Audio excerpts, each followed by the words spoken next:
This is Akashvani. In the program Money Talk, now we bring you a discussion on 8 years of GST, a foundation for a stronger and integrated economy. The participants are Shubhomoy Bhattacharjee, Economic Analyst, and Dhawan, Anchor.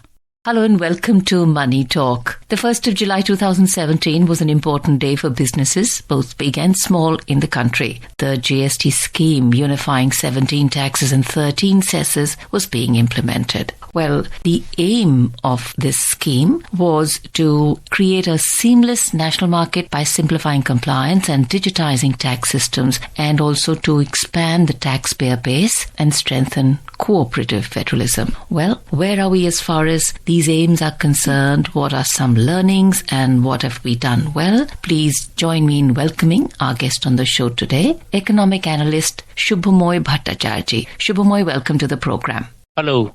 8 years, I think, is a good enough time for us to be able to say this is maturing as a scheme. And when we mark 8 years today, do we say this is cause for celebration, cause for reflection, or both?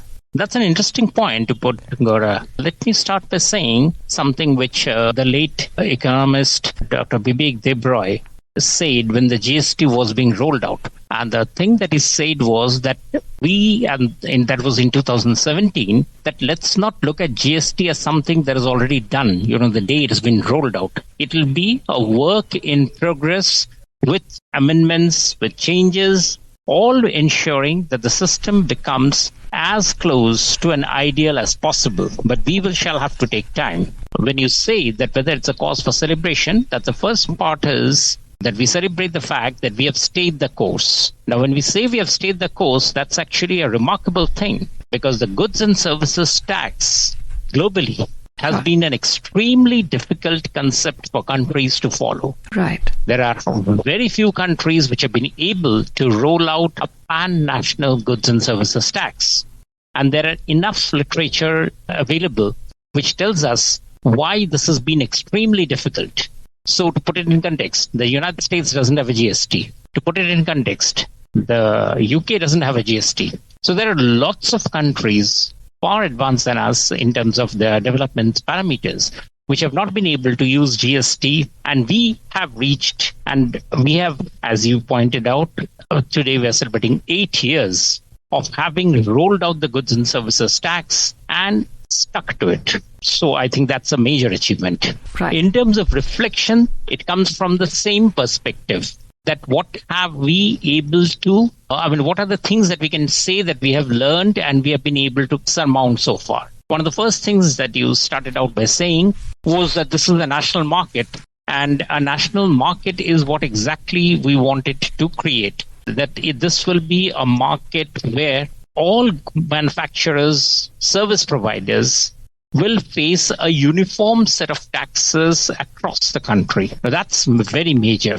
What we did was we decided that the best should not be the enemy of the good. So the tax rates were a compromise between the needs of the states and the ideals of the center to have a simplified goods and services tax. So there's been a lot of discussion about how many tax rates that we had, whether the five was better than having a simple, unified, single rate of tax. But as, again, to put the point of Dr. Bibek Debroy, that we decided not to let ourselves be tied up in a straitjacket that if we don't get the best, then we don't even start. And today we are in a position where we can actually see how the different rates are played out, what have been the gains for the states, how much has been the compromise that the center has been forced to acknowledge, and so on and so forth. Yes. I think some of the critical words that we invariably pick up when we talk of the GST, which is, ease, compliance, inclusion, national market. Coming to ease first. And there was a lot of apprehension, that, my God, more paperwork, now too many people, more red tape, more bureaucracy, people will be coming, more inspections. I think, have we somewhere eased those fears and brought in more ease of business? Again, that's an interesting train of thought. So what happened is that when the goods and services tax came along, and as it expanded its scope, what business in lots of areas realized is that there is a compliance there. Unfortunately, for lots of reasons, which we don't have time now to go into, India has not been an exemplary tax compliant country as far as our business is concerned. Right. And it has been made complicated by the fact that we had a large informal economy.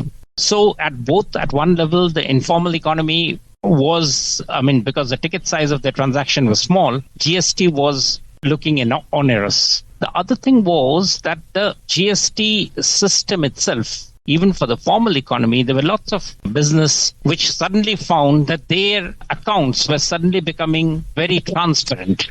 And that created a sense of foreboding, a sense of discomfort, that does this give me any benefit or am I paying more tax? So what has happened is over the years, business, and I'm again referring to, the trijunction where the formal economy and the informal economy intersect. Lots of business have come into the realm of formal economy. There's been a lot of paperwork, but the benefit of that has been that today it's far more easy for a small business, to approach a bank because the paperwork has given that business the documentation that is necessary for the banks to give credit. Now, that's a substantial achievement. And that is, I think, a very major thing that we can feel comfortable about. And that was one of the primary reasons why the GST was rolled out, to have a verifiable and a transparent tax system. So that's what is done. Yes, initially and for quite some time, there were problems of how many levels of paperwork, the frequency of the paperwork. Those typically bureaucracy tends to be overbearing. And I do agree and take it on board. They have learned that they need to let go of some. So as a result, the paperwork has been made less. But that has not made their life difficult. The bureaucracy has found that the paperwork has actually been, the compromise that they've done has actually helped both sides. However, this is something that is continuous work in progress, and we shall see more and more evolution as we go along. Right. Yeah. Absolutely. I think well made points. When we talk of rising in collections, rise, and a lot of them, and a lot of the news headlines invariably lead, but GST collections have risen by so and so. So I'm sure when the whole thing was being brought and businesses were being brought under the ambit of the GST, do you think we've been meeting our collection targets, or have they surpassed expectations? Well, that's right now our average.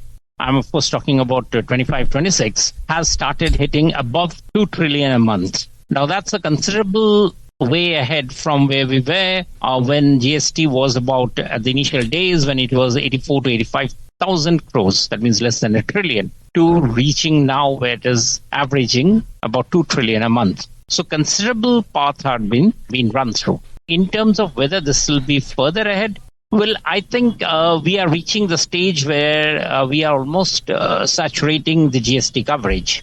So I would expect that the numbers, they'll jump, but they'll jump at pace with the GDP growth. Right now, what had been happening over the past few years, post-COVID especially, the jump had been more than the nominal GDP growth rate. I don't expect that phenomena to continue.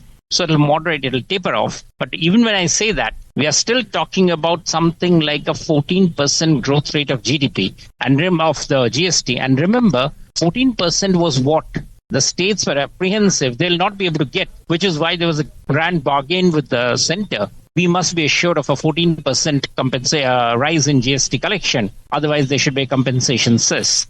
The very fact that after 5 years, we don't need a compensation cess, and the growth rate has actually been around 14%, speaks volumes about the flexibility and the comfort level that GST has created. Yes. Right. It's an interesting point you bring up, those of states, and I think increasing federalism was one of the aims. So do you think it's been a win-win for both the center and the states? This, of course, is slightly more difficult in the sense of what we consider as a win-win.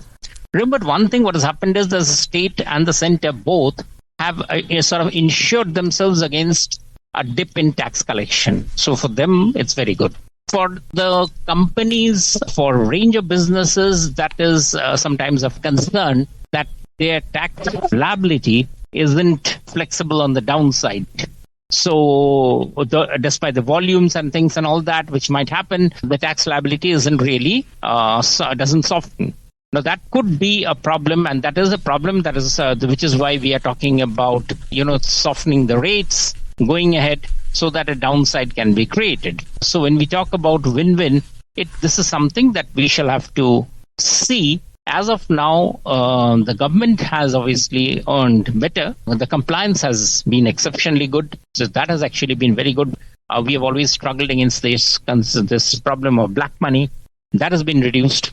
But at the same time, the flexibility of business in terms of being able to adjust their tax liability in terms of their business, that to some extent is still something that we shall have to see. Right. Yes. In fact, when you talk of black money and the parallel economy, and I think a lot of rooting out some of the systemic things, evils or ills that were there for so many years, it's not been easy. And I think as a tool, this is something which is somewhere eroding, I think, those lesser required qualities in a developing economy. Tech, IT and digitization. You think somewhere, this whole bit about decreasing the number of people involved in compliance, the bureaucracy, the red tape, the corruption, that has also been a huge benefit? Yeah, it has been a very good, as I said, in the drive against black money, GST has been a wonderful asset. It really has helped, substantially, and going forward, the amount of data on taxes that we have been able to generate has been phenomenal.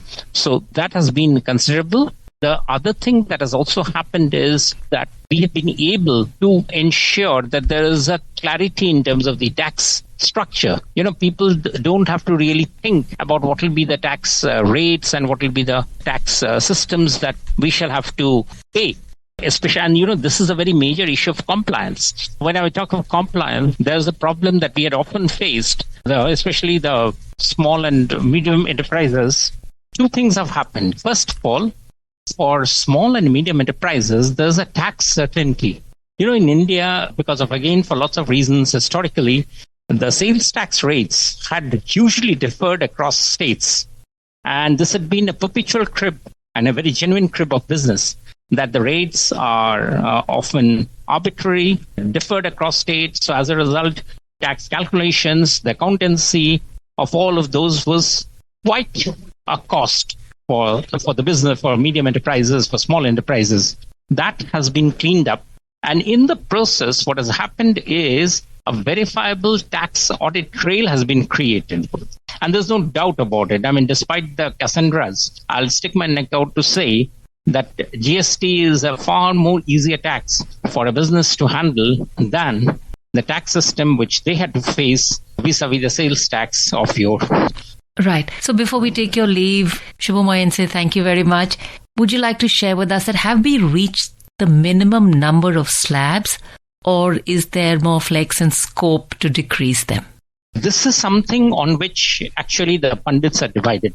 When the GST framework was created, which again was showed and we had basically thought of a grand bargain of something like a 12% rate of tax, a uniform rate of tax, and that's about it. Well, we are not so sure whether that holds, or whether there are, and actually, because there are political issues, sometimes a 12% GST rate with very few exemptions actually is better than a 5% rate with exemptions.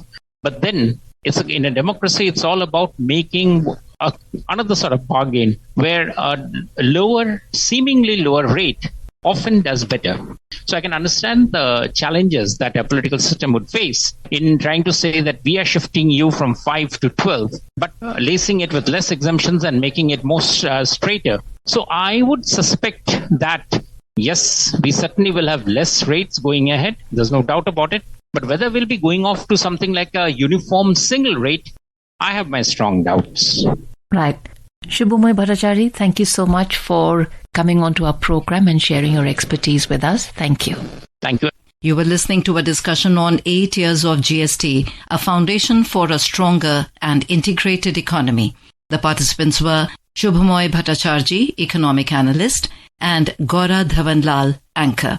This program was produced and presented by the News Services Division of Akashvani. You can listen to it on our mobile app News on AIR.